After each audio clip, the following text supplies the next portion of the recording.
legislation and stuff. I know you had mentioned a little bit about this earlier, but do you think this is something that's going to be able to go through the legislation really easy? Is like all of the answers? I mean, I guess you've pretty much already answered that. You said it's going to be civil disobedience.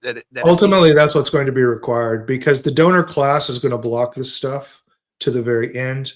The prosecutors and the judges are going to defend their absolute immunity to the very end, to the point where, you know, I can see them persecuting their political opponents and putting them in prison, hauling them into courts and putting them into prison to preserve absolute immunity. It's going to require civil disobedience. And I'm just going to tell you, if you're a father and you're dedicated to making change, you got to resign yourself that you're probably going to end up in jail every once in a while.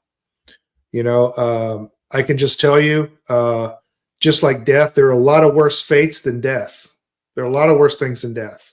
Being a coward is a lot worse than death. Being someone who your son would be disappointed in is a lot worse than death.